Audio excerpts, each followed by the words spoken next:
This episode of Vintage Stormfront Freaks has been previously recorded.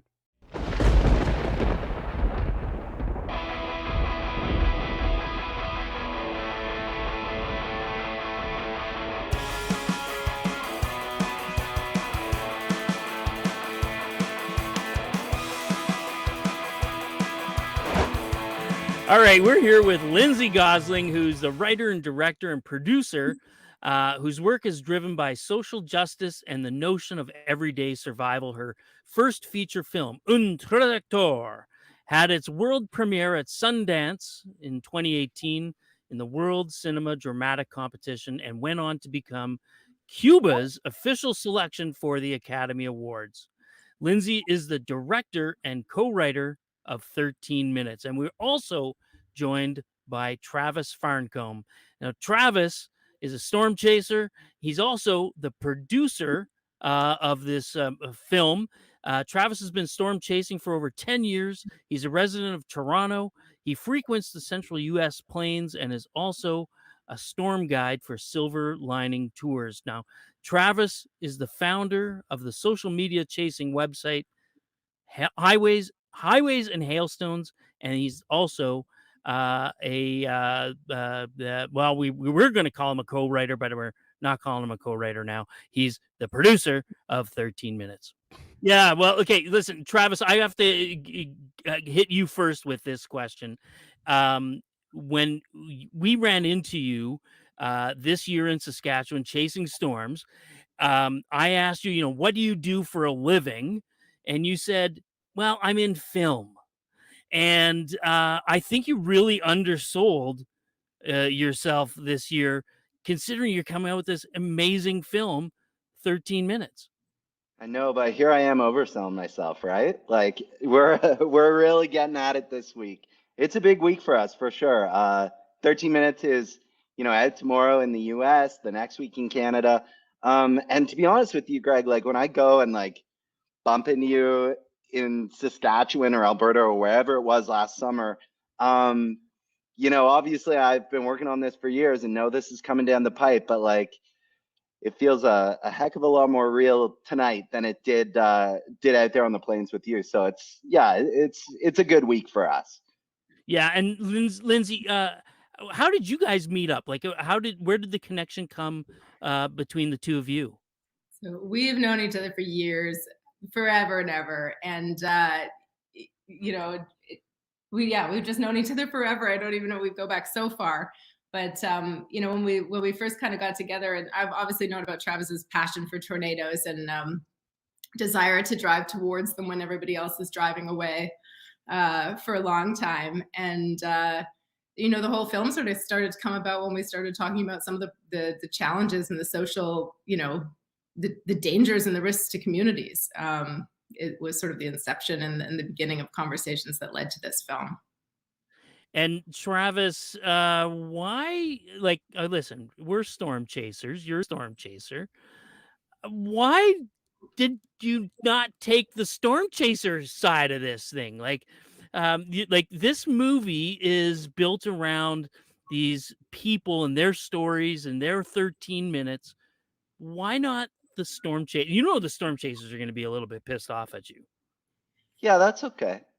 they can sit this one out. Storm chasers have a lot of tornado movies, frankly. Like that's there's a lot of really fun tornado movies out there. There's a lot of kind of goofy tornadoes out there, tornado movies out there, but we wanted to make a real one. And in this case, we actually wanted to also teach some kind of undercover lessons in this. We want to have a cultural impact. We want people to remember what Carlos did wrong in his moment of survival and what Jess and Anna did right. And so for us, we kind of decided, what, let's leave storm chasers out of this. They've had their moment in the sun. If we want to tell a real story and lean into the realism of these events, you do that by talking about the people that are actually impacted. Storm chasers go out, have a good time, love seeing a tornado out there on the open prairie when it's not impacting anything.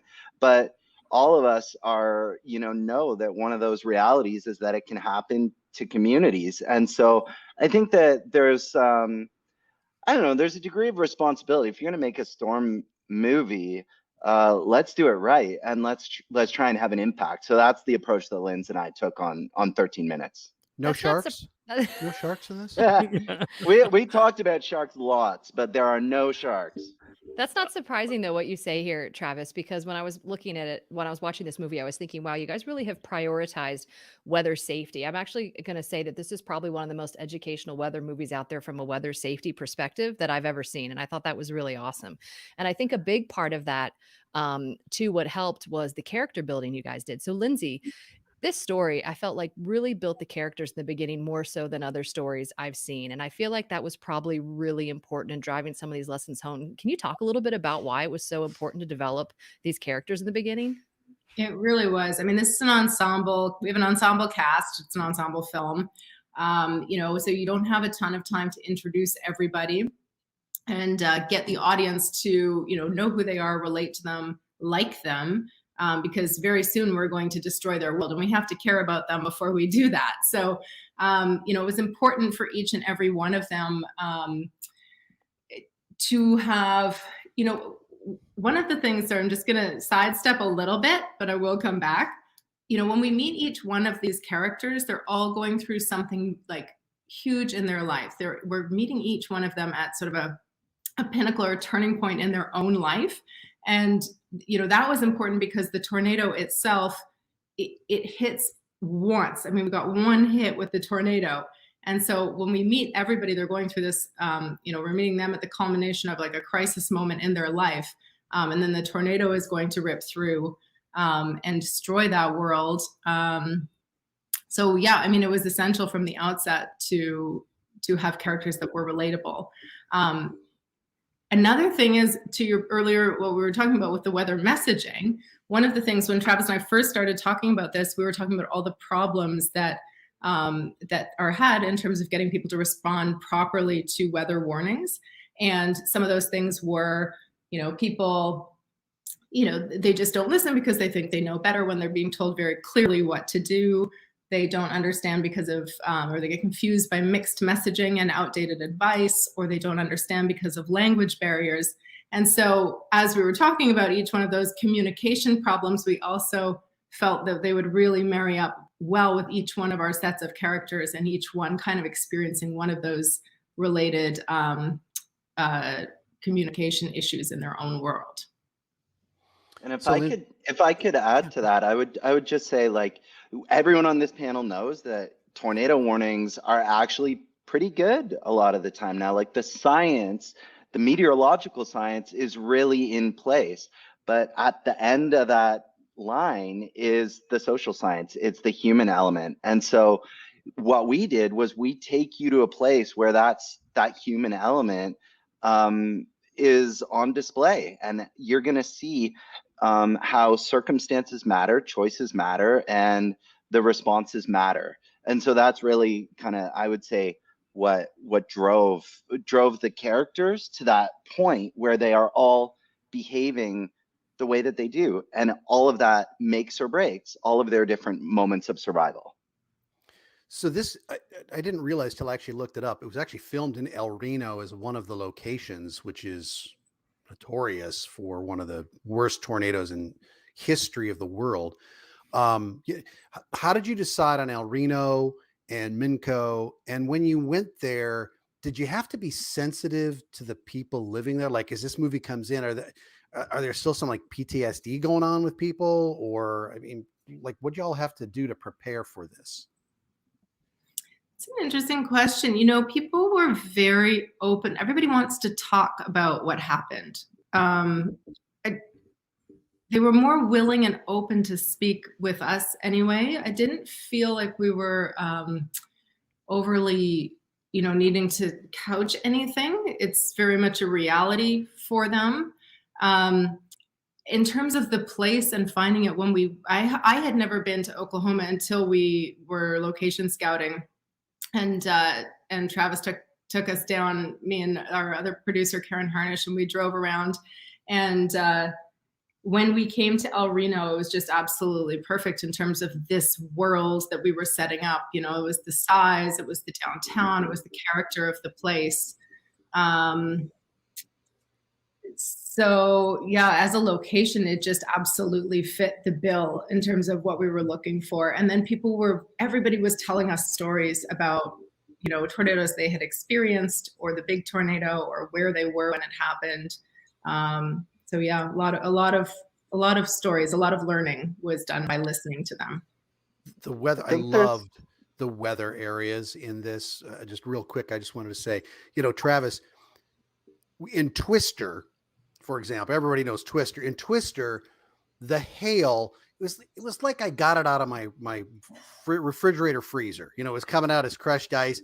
In this, I was very impressed with the hail. It's some of the stuff that the weather people who watch from before are going to watch and go, oh, how'd y'all do it?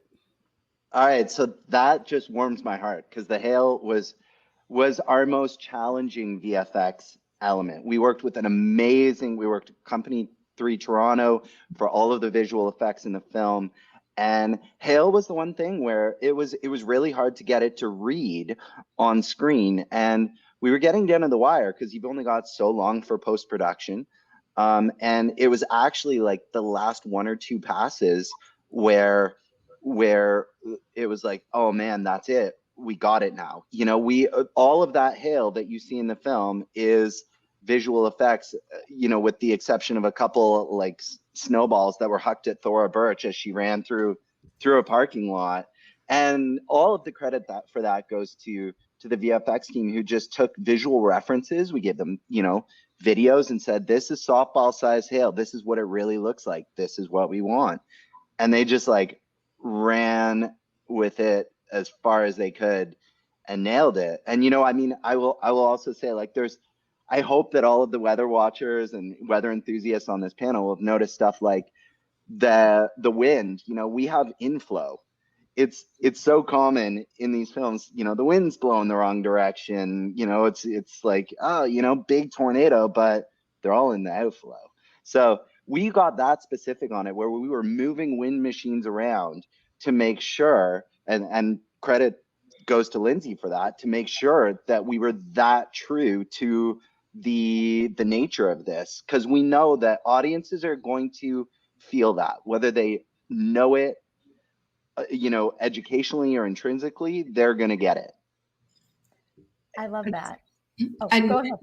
Oh, just to add to that a little bit, I mean, this was one of the things we wanted to make this the most realistic tornado that has ever been seen on screen. You know, we wanted it to feel real and authentic, and this, you know, to create this giant rain-wrapped beast.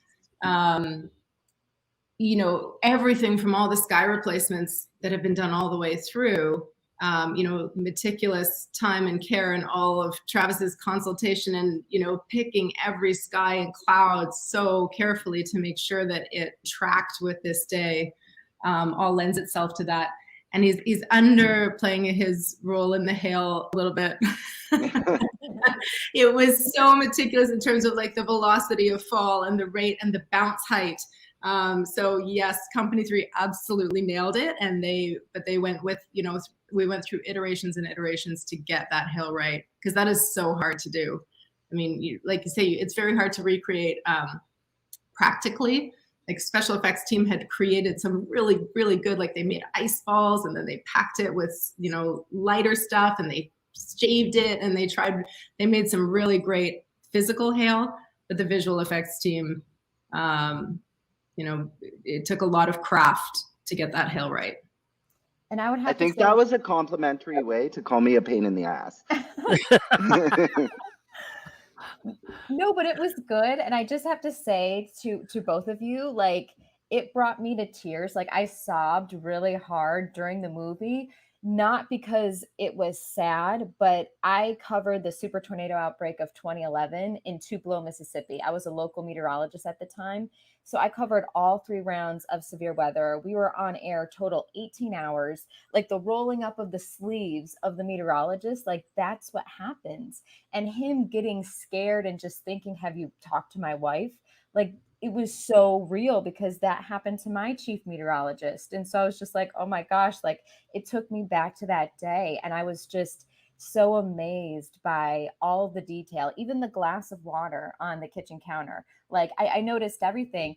But what I really noticed as well is the expanse of debris. It wasn't just like an acre of debris, it was like acres of debris. And it looked like what you would think. Like it really reminded me of the Joplin tornado and the Yeah. tornado too. But Yeah. like the trees cut off and everything. So I have to know, how did you guys do that? Did you bring in like dump trucks of debris? Like how did that all happen? Yes. So we, for a lot of the aftermath locations, like the residential area in particular, you know, we found a subdivision that had not yet been built. So we had roads and curbs and a few fire hydrants and things like that, but nothing else. And then we brought in 80 dumpster loads worth of building debris. Wow. And scattered it. And our production designer, Ian Phillips, and his whole team did such a tremendous job because we provided them with so much visual reference for accurate tornado aftermath. And they spent so much time, you know, moving building debris around to create, you know, recreate what that aftermath would actually look like. The trees, some of the trees are practical. You know, again, our production designer spent so much time, every time we drive past junk on the side of the road, people say, like, oh, there's some trash. He's like, it's not trash, it's art.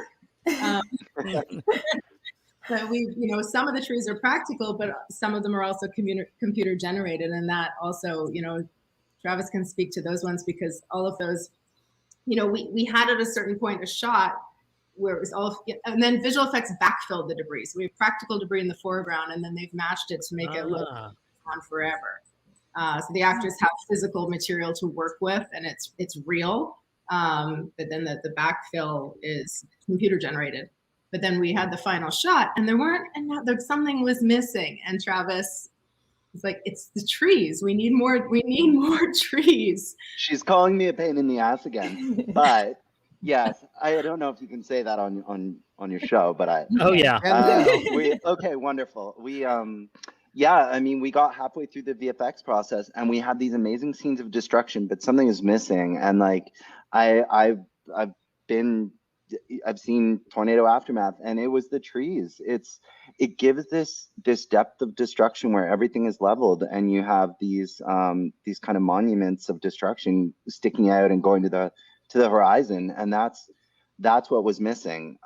So yeah, and we looked to Joplin and Moore and Tuscaloosa and Greensburg. Those were all the you know, sadly, visual references that we looked to make sure that we got this right. A fun fact for you is that it was the same company that delivered our like 80 dump trucks full of rubble to the practical sets. Same company delivered all of the rubble for the Twister sets 20 whatever years ago. So we have our little Twister connection there. So they knew what they were doing. Yeah. No, this wasn't their first rodeo, no. No. So I'll say this, and Lindsay, there's a lot of shit going on in this little town before the tornado hits, and it's really cool and interesting how it's like a Star Wars movie. Someone's related to somebody, and this person knows that person who's connected over here to that, and I found that really neat as the movie went on, and you saw those connections. But was this original idea, was this to be like a social drama film and you threw in the disaster, or was it supposed to kind of be a disaster film and you just thought, let's add a little social drama on the front end? How did this start out? I think it started with tornado movie. Like, let's make a tornado movie. And really from the social impact side of it, but more from the weather messaging side. That was, you know, initially what we were talking about, like I was talking about before, all of those communication problems. And then the more we were talking about it, and the more we were talking about each one of, you know, whether their specific issue, and then we started to break out, who would these characters be? How do they what are they going through? And it really, what it was started to create was a world that was this sort of microcosm of global issues. Like this could be, it is a town in the middle of Oklahoma, it could be anywhere. And the tornado then acts as a leveler. I mean, a tornado is a natural phenomenon that can rip through and, devastate. It's a social leveler. Like it devastates the world in minutes. And it erases those differences in doing so as well, because I think often in the aftermath, people, in the before world, everybody's quite inward looking and they're looking at their own problems and their own life and it's all about them. And then afterwards, they're much more, all of those differences are gone as they work to help and save one another. And then though by the end with this film, we didn't want to wrap everything up neatly in a bow. So some endings are not what we would expect them to be, because in life, not everybody, not everybody's perspective shifts after a horrific event, whether it is a natural disaster or any other life-changing event that comes through people's worlds. I feel like I totally digressed from that question. You had me at leveled. You're like, the tornado is a leveler. I'm like, yes, it is. But there's a lot going on. It definitely started as a tornado movie, and we always wanted to make it at that and about in nature and the natural phenomenon and the beauty of it and being true to that. And then the world needed to be real and authentic too. We wanted this film to be grounded in the real world. We wanted the characters to feel real, like real people with real issues that people face every day. And, likewise, we wanted the tornado to be real and feel natural and not be a giant blue CG cone. So the whole world was crafted to have that sense of authenticity. And obviously at the same time, it's very contrived because everybody does match up. But that was not easy. We often would, certain storylines would go one direction and have to pull it back and think, oh no, that person is connected to that person and they were just there. And so it took many, many iterations to get it to make sense. That was the fun part though. Yeah, Travis, listen, the tornado scene where, the little girl's name, Peyton. She's out on the street and she's looking up at the tornado and she's got that moment of like, almost like a smile on her face, right? Like she's like, "This is incredible."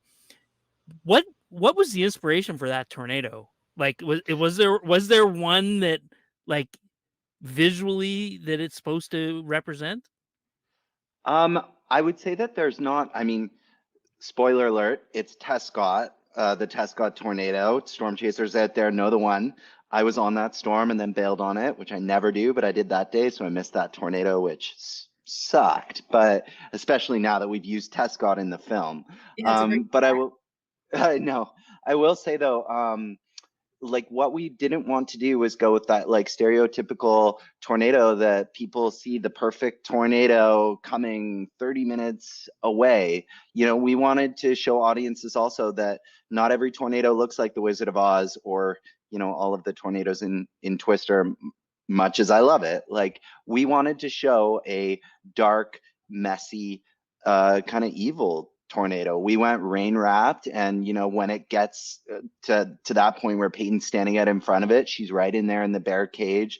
The precip core has gone by and she's in there with the beast. So I don't think there was a specific tornado that we were kind of trying to emulate, but definitely going with the notion that we wanted to show audiences one of those other characteristic tornadoes that's not just what everybody expects.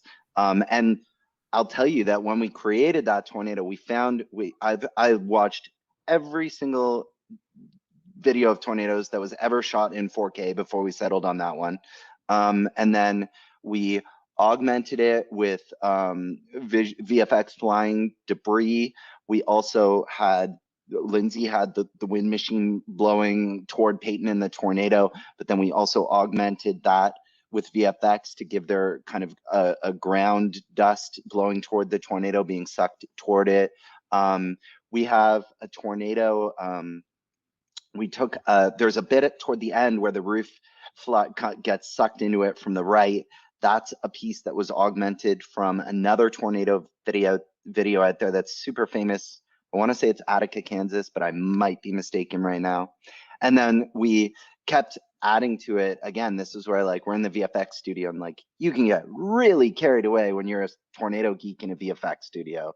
And we were adding power flashes and flying sticks, and like it ultimately took a lot of self-restraint not to just like load it up.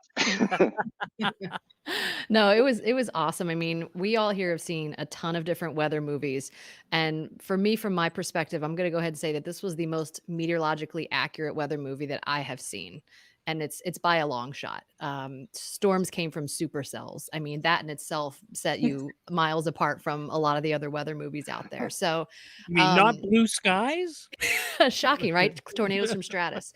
Yeah, But one of the right. things, so despite that, there were still, and tell me if I'm crazy, I saw tips of the hat to a lot of meteorological references out there. I saw what I felt like were subtle tips of the hat to Twister, to James Spann, to a whole bunch of little things like that while I'm watching this. And I'm thinking to myself, okay, am I reading too much into this, or did you guys sneak some of that stuff in there? Because I swear to God, I saw it. We again looked at every visual reference in the book. James Spann is a hero, and we watched every broadcast out there, from the live broadcast when tornadoes are impacting towns like Moore in 2013 and Joplin and Tuscaloosa. I don't know the one, but I think it's a tornado that impacted Tupelo several years ago, where it's not the same thing, but the reporter leaves the broadcast because the tornado, the velocity couplet's going right over the studio. So I mean, we definitely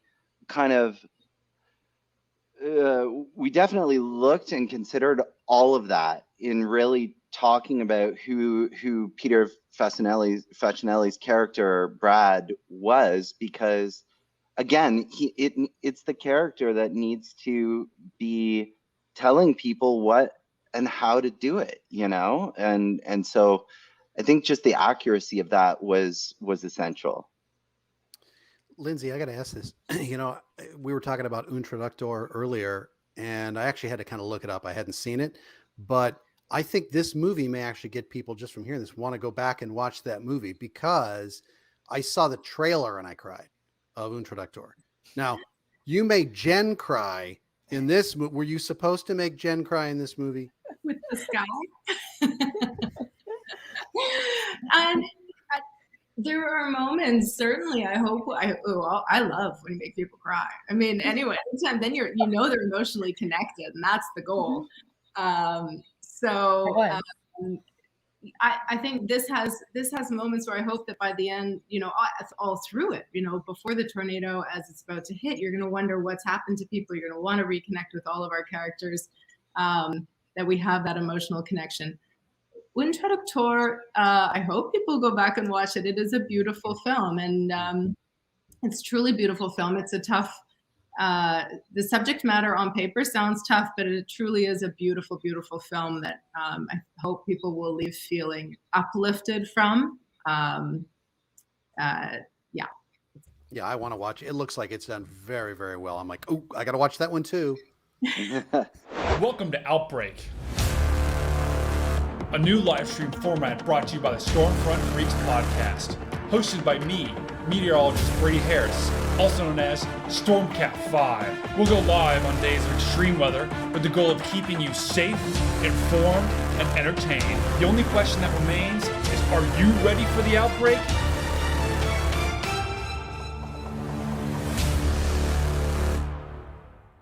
Awesome. We are excited to have Jamie Winterstern here. He has completed his MFA and BA from USC. There's more letters, but y'all can't handle it. So that's the film school in 2011. Now, upon graduation, he went on to direct, edit, and produce the primetime drama series Siberia for NBC.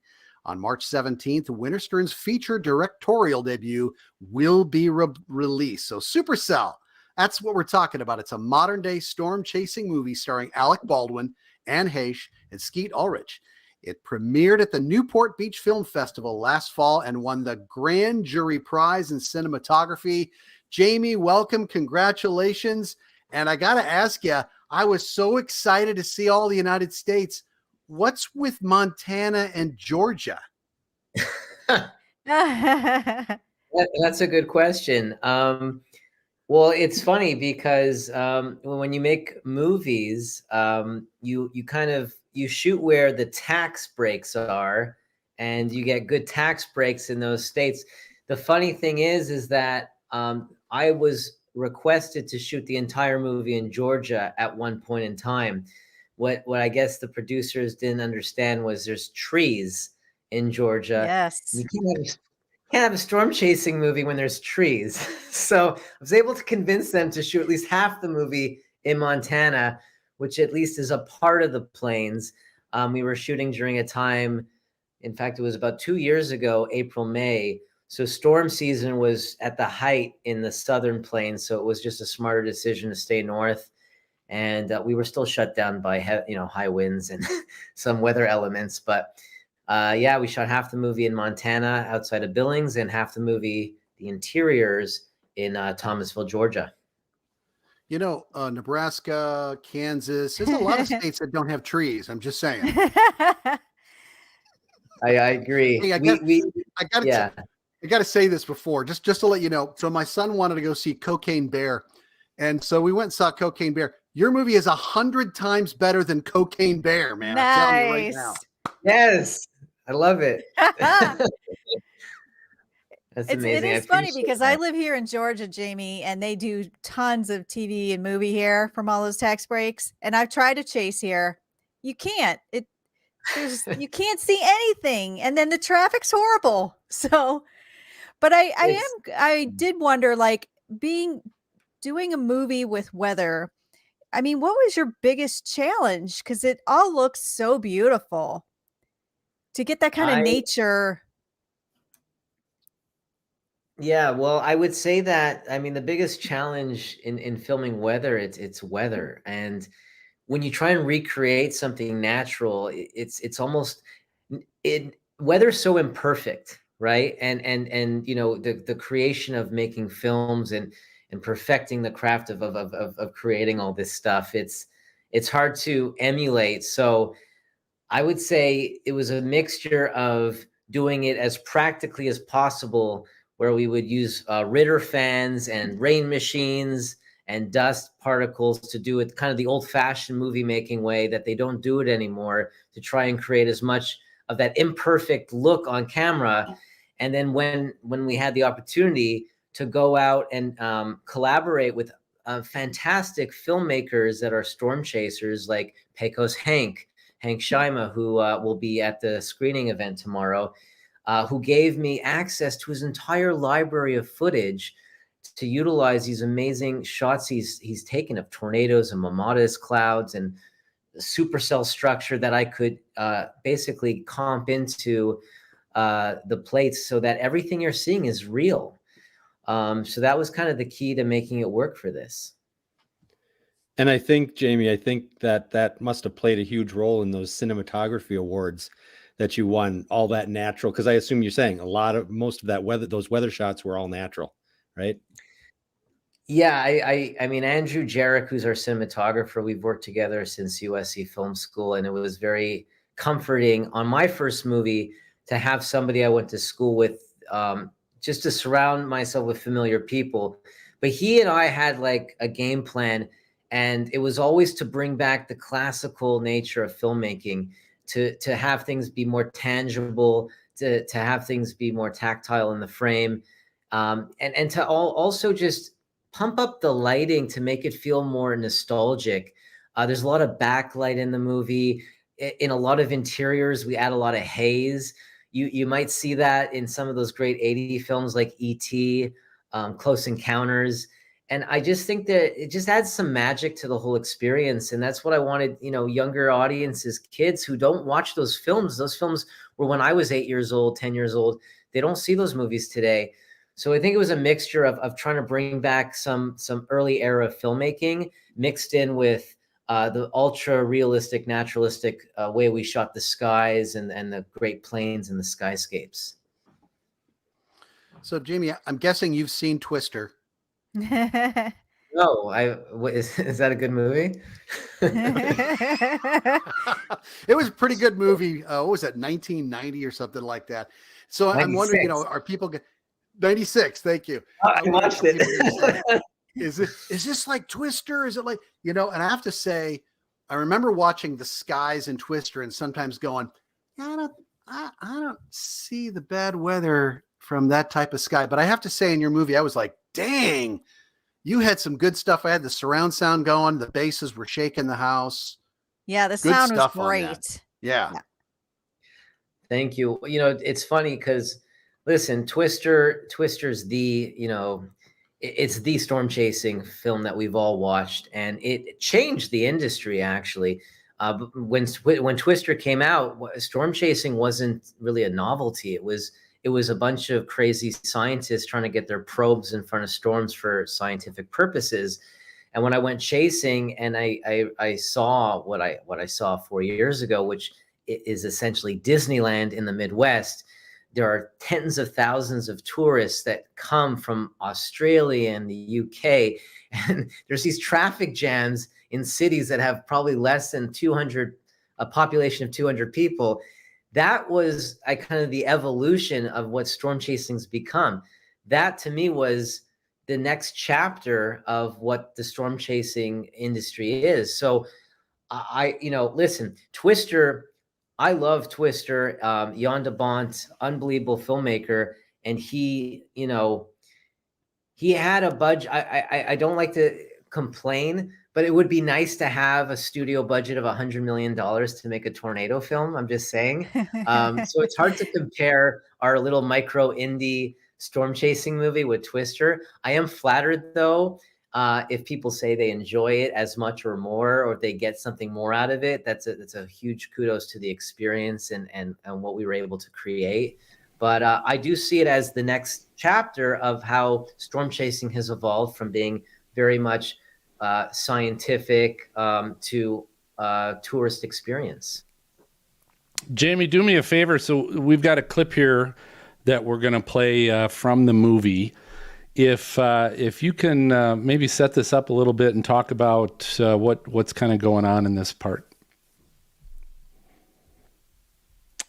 You want to set it up? Oh, sorry. I guess no, that's okay. Just kind of explain what people are going to hear. So this is when William has finally an honest conversation with his father's old colleague, Roy Cameron, who he calls Uncle Roy, to talk about what happened to his legacy, his family business, because they were Brody Storm Labs and they were focused primarily on science. And when he came out to the plains, he discovered that it's Brody Storm Tours, and it's now completely different than what he thought. Roy's kind of catching him up on life as to what really happened with his family. Awesome. Why didn't he listen to you? Well, Zane's changed. Every time you sell one of those trucker hats, with our name on it, it's my mom me to cut. Yeah. Already knew the answer to that. You know, one of the things I loved most about your dad, he could look up at the sky and know everything he needed to know. He didn't need some radar on his phone. Nowadays, you download some app, rent a car, you call yourself a chaser. What's that got to do with anything? Right after we lost your dad, your mom was forced to bankrupt the lab. Brody Storm Labs eventually became Brody Storm Tours, and here we are. What about Zane? Really needed that guy as a partner? Do I look like a partner? Huh? I'm an employee. Hey, I gotta eat. So do we.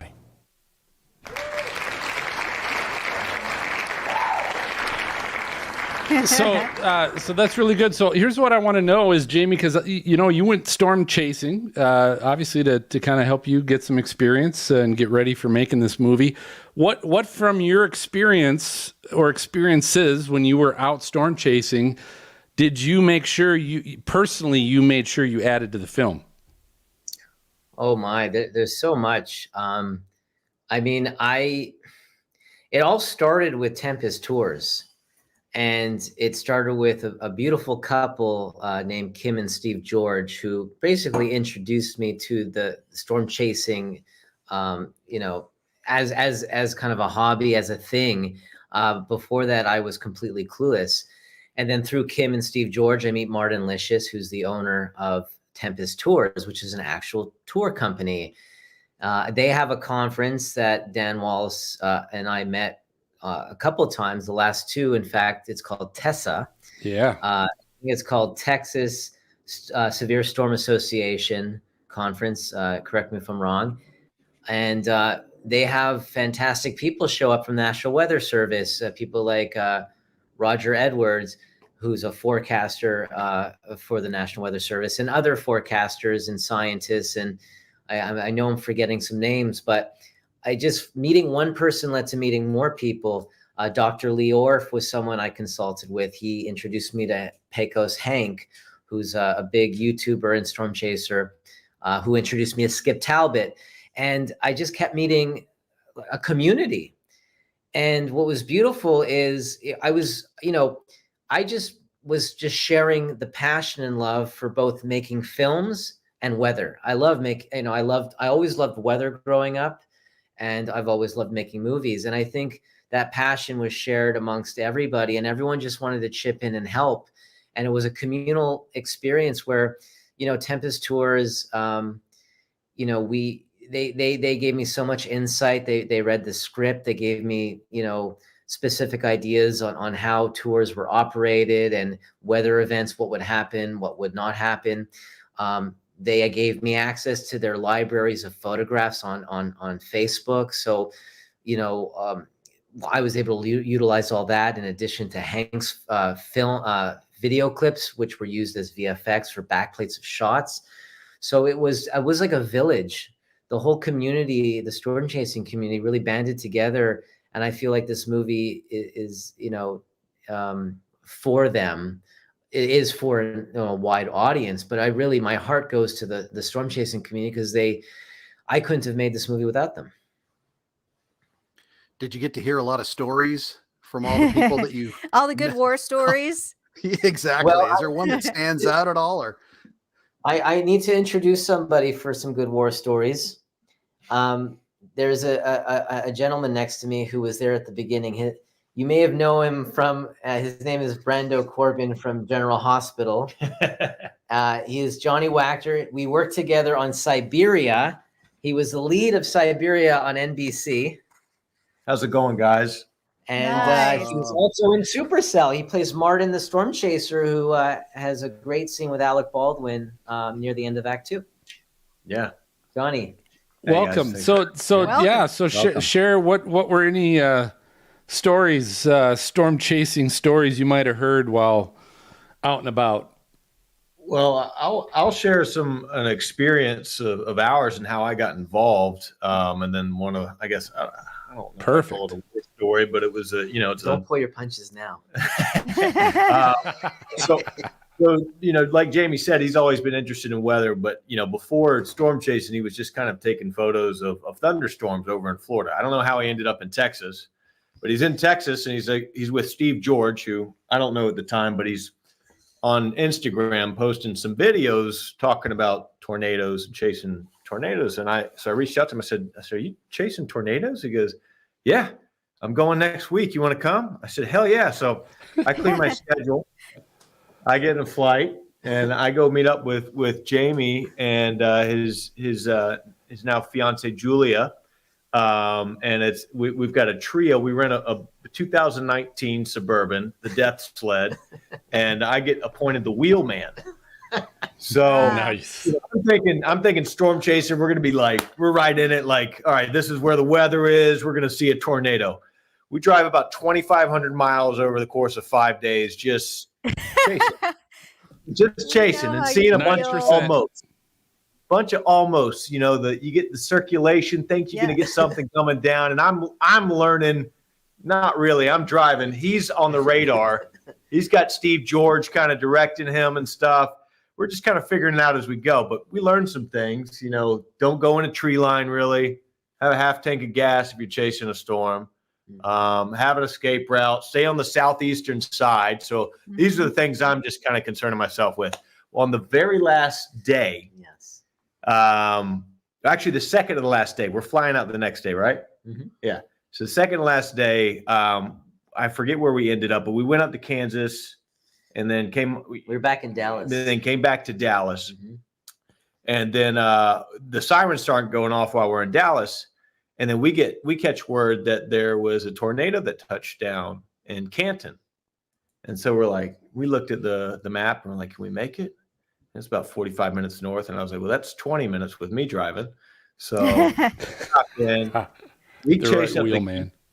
And we're going through one of those, older Texas towns that characterize this state so well, and the sirens are going off just like the films, and it's raining down hard, and he's screaming, yelling directions at me, go left, go right. We see a troop of like storm chasers cars with the lights on them. We're like, we're in the right place. So we get in line, and I pass a few people, and we get directly behind the main vehicle with the yellow lights flashing, and they stop, and there's a little bit of a pasture on the left, but like on the right, it's all tree line, and the radar on his phone is kind of going out. So we're really relying on this people in front of us to be like, hopefully their radar is still working. And then our Suburban starts shaking. We roll the windows down, wind's coming in, rain's coming in the side, starts hailing and stuff. And then tree branches start breaking about 100 yards from us.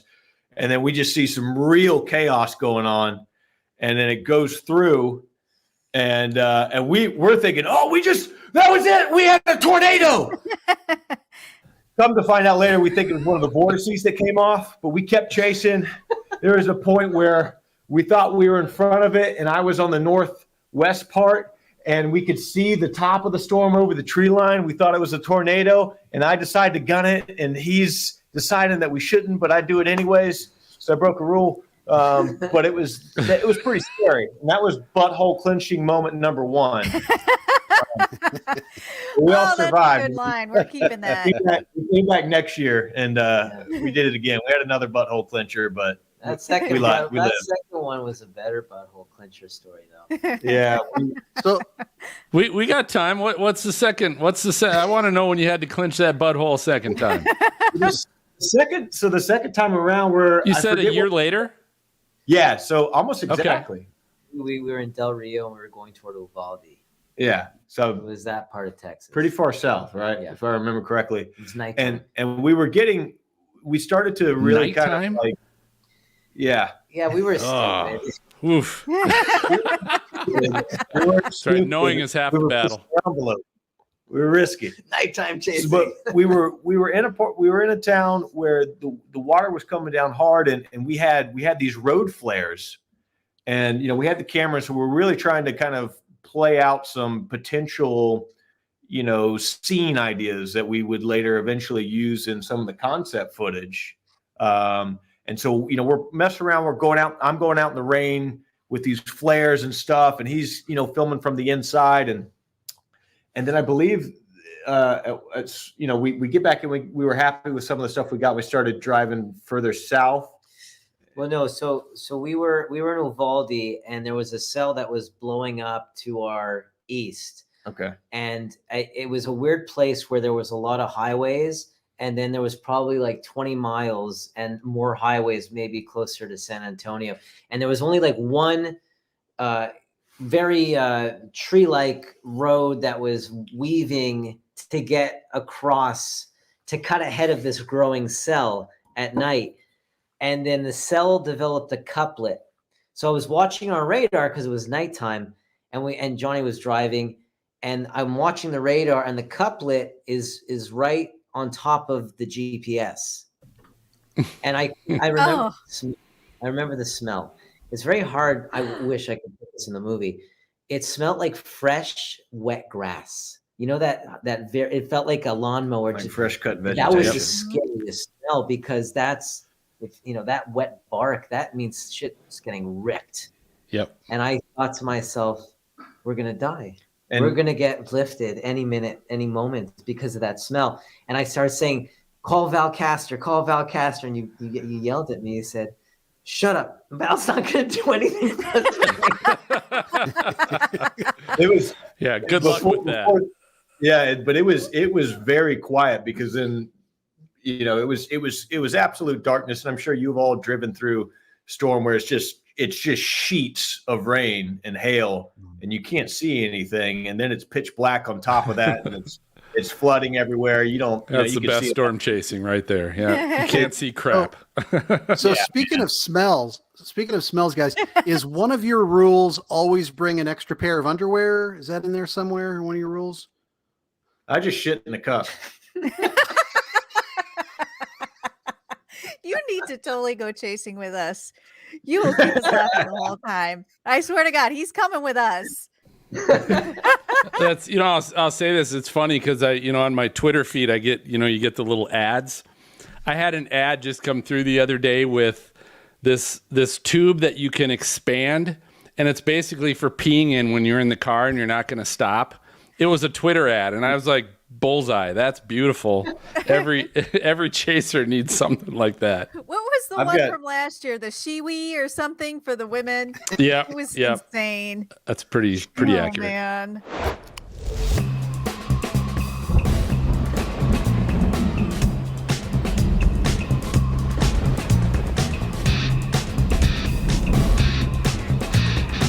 Thank you for tuning in to the Stormfront Freaks podcast. You can watch our bi-weekly show live on youtube.com/StormfrontFreaks and download the audio version on your favorite podcast player.